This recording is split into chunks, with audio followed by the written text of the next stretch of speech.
Hello, this is John from Clock Repairs Merseyside again. I just thought I'd do another video on some clocks I bought from auction.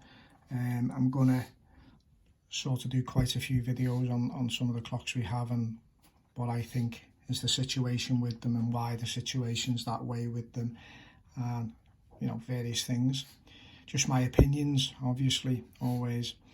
Anyway, the clock in front of you now is a clock made by a company called Epi, a French company who make carriage clocks, and the carriage clocks, in my opinion, are of great quality, decent quality. They're always a little bit more expensive when you buy them in auction, and there is always a little bit of interest in them, so you have to bid keenly, and obviously you may have to pay a little bit more than what you thought you were going to pay, but anyway, this is the type of clock they are. Now, I had to buy this clock blind because the reason was obviously it was much too far away for me to go and actually pick it up, me to view it and pick it up. So I had to buy it blind from the pictures that were provided by the auctioneer, and then look at them and then make my decision on the day. Okay. I don't believe that that's the best idea. If you can get into that auction, the first rule is if you can get to that auction, you get to that auction and have a look at the stuff and take your time when you're looking at the stuff. If you've got a key, wind it up, see what happens. That's what you need to do. The things missing off it, you take that into consideration, because that's all going to become part of your your restoring costs, and obviously, and also, you've got to understand as well, if the clock is an antique, you might not be able to get what you need for it. So that's another consideration. You've got to have a sort of backup plan to know what you're going to do if you can't get the part. How are you going to solve this problem? This is it. It's all part and parcel of the fun as well. But anyway, getting back to buying clocks at auction blind. Now, all you've got to go on is the photographs, which are provided to you. Now, when I looked at these photographs of this clock, everything seemed pretty much, it was what it was. I certainly couldn't see that in the photograph, that bubble on the glass type of thing, where the glass has been broken. Obviously, I believe this clock has been dropped. Anyway, pretty much on every piece of glass, there's little chips. Now, obviously, you wouldn't see them chips on the very edges on a photograph, because, they're actually, concealed by your framework, so you're not going to see them. But yeah, pretty much every piece of glass is chipped. Some of it, you can accept as being, part of the age of the clock and one thing and another, but certainly we're not going to be able to solve that, and that's going to be very expensive to sort out, because we're going to, if we can't get a piece of glass for it, we're going to end up having to get two pieces of glass, one for both sides, and then we're going to have to point this out to the customer. That's if someone buys it, that's what we're going to do. Okay, and to me, that would have been pretty obvious. If I was an auctioneer, that's what I would have put in the auction, in the description. Definitely, no problem with that. It's all about being honest in this industry, but that to me, that shouldn't have happened. Sometimes auctioneers, to be honest with you, they sail a bit close to the wind with the way they are, but that's again another opinion of mine, but I don't mind saying it how it is, really. Yeah, and when you think about it, we were buying clocks at one time, and I think we were paying 11% or 14% or something, and now it's something like anything between 29% and 40%. I mean, on top of what you're paying, and then if you can't go down to the auction, you've got to get it posted to you, which then there's another risk for you of a problem. And then obviously if there's anything like that, I mean, that would be blamed by postage and one thing and another, so you don't really have a leg to stand on, really. And if you ask for a condition report, they won't always give you an accurate condition report, I don't believe, anyway. But that's, again, it's all my opinion, but as I say, I'm just being pretty direct on how I feel about it. Should do better, could do better, take photographs, be honest about it, so that we all know where we stand. Anyway, another thing with this clock, everything else seems to be pretty decent on it. It looks like the hands have been off for some time. If you notice, there's a little bit of metal come up off the centre of the the alarm type hand. Quite a nice clock, very heavy EPR, very high quality, but everything else looks pretty decent on it. The platform escapement, if you look at it, I always use a, this is just a thing, I always use a blower. This is a tip for the people who are just starting in clockmaking or clock repairs. If you're going to check a platform escapement is waggling, what we call waggling, use a blower to do that. Don't blow on it with your mouth, because you don't want to be putting, you know, damp air on things and then it rusts, the hairspring rusts and things like that, because that will create you an issue further down the line. The clock will either gain time, lose time, whatever. If you have a look, now that all seems to be great, that doesn't seem to be a problem. What the problem with this platform is this, the actual escape wheel itself, which is sort of pushed round by your pallet jewels. The balance staff is actually broken on that.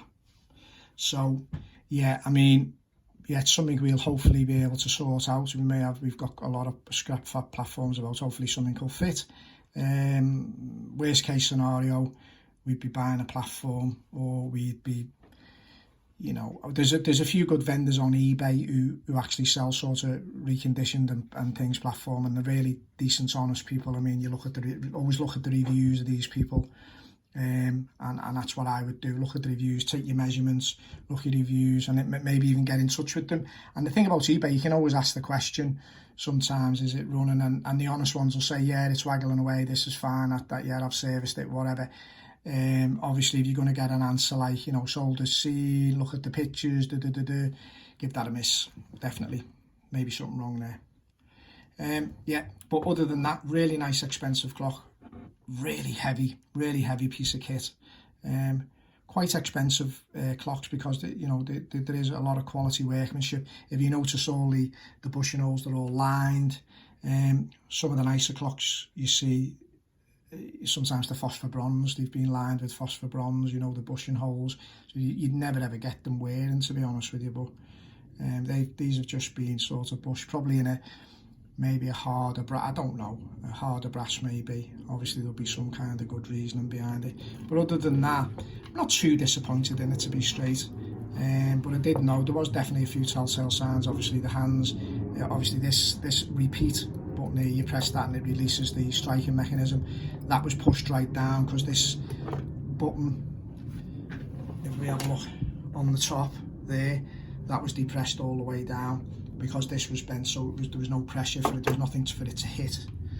So that was that. But pretty much everything else seems to function quite happily with that clock. And as I say, it's a lovely heavy clock. I mean, if you look at the bottom of that, it's you know, it's a nice piece of engineering. It's a heavy piece of engineering. So you know, that's fantastic. So I'm gonna be doing that. I'm not going to be scrapping it out or nothing for spare parts. That's going to be getting sorted out. This one, I think this, I don't know, again, I mean, I think the Epi's from probably maybe the 1970s, maybe 80s. I think this is probably quite a bit earlier than that. If we look at the top of this, the platform has been changed on it one time. I think in its day, it would have been a cylinder escapement type platform escapement. It's like a cylinder type. They weren't the most better. They weren't really a fantastic timekeeper, and they were okay. I don't know whether that knob, if you can see through there, on which is adjusting the hands. I don't think that's obviously not original. I mean, it would have been part of the key. Your key would have had two ends on it. Would have had an end to wind it up and would have had an end to adjust your hands. This clock is actually working, as you can see. There's no marks on it really. I think it might be French, because I've seen these. You know, I think these numbers will donate. It'll be a French clock. I don't think it's a massive, expensive type clock. Obviously, it's just a run of the mill. The dial is pretty nice. It's enamelled. If you look at the dial, some of the numerals are fading a bit. We'll see what we can do with that. The case will obviously get re-cleaned and polished, and we'll put a light coat of lacquer on it, because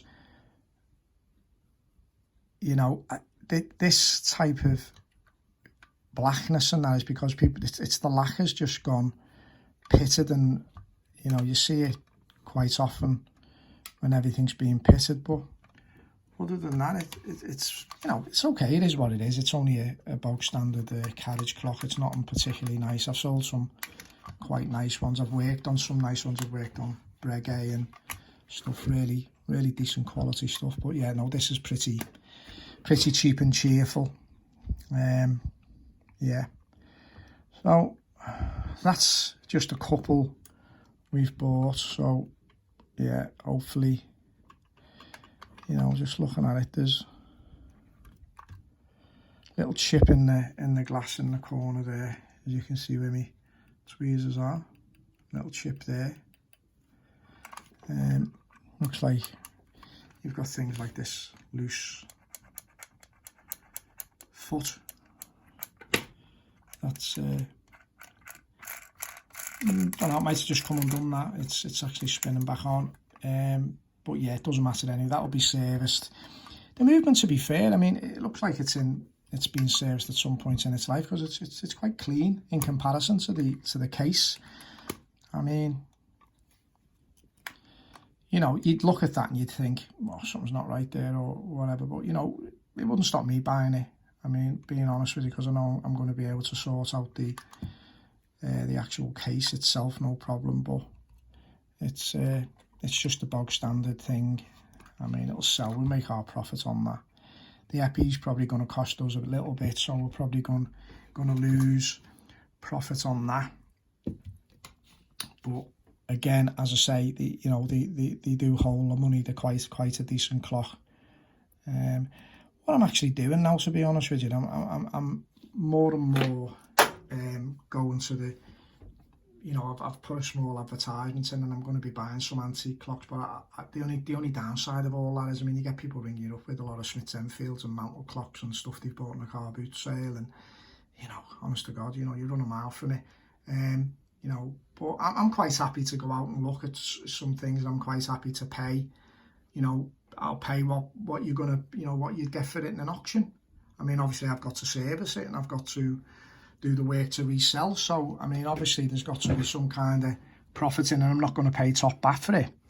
I've obviously been offered quite a few nice collections of clocks over the time, but I just haven't had the space. In particular to look, I got offered we had 9 grandfather clocks in at one point, and I got offered a collection, I think, of about half a dozen, and they were all nice. Every one of them was nice and decent, good maker, could trace all the makers. This guy had collected, and he'd passed away, and it was one of his family was trying to move the stuff on, because the old lady unfortunately had to go into a sheltered accommodation, and I really done my best to try and house these clocks. I mean, I couldn't find anywhere to, you know, to keep them or to get rid of. I was actually thinking of putting some of my own through auction just to move, because some of them, and honestly, were better than the stuff I had, so it was probably worth having. But you know, in the end, I just they didn't want a lot for them either. It was sad, but I just didn't pursue it too much further in the end, because I knew I couldn't sort it out.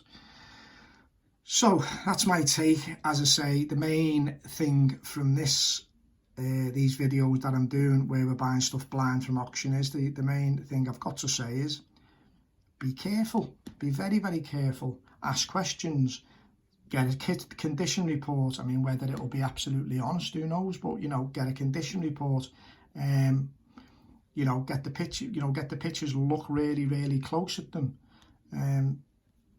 and as I say, the main thing, if you can, is go and have a look. Go and have a look and be critical of everything. Be critical, because everything that's wrong, it's going to cost you to put right, and that takes away from your top line, your profit margin, and that's the thing. And then obviously now we're paying 40%, or up to 40%, should I say, and then we're paying, well, I'm paying postage and one thing and another. I mean, and you know, all these things start adding up, and that's got to, so you've got to really get these things at rock bottom. And then obviously you're going to be up against people who want the clock for themselves. Like, cause if I want something for myself, I'll obviously pay a bit more for it. I'll go that bit further for it if I'm not going to sell it on.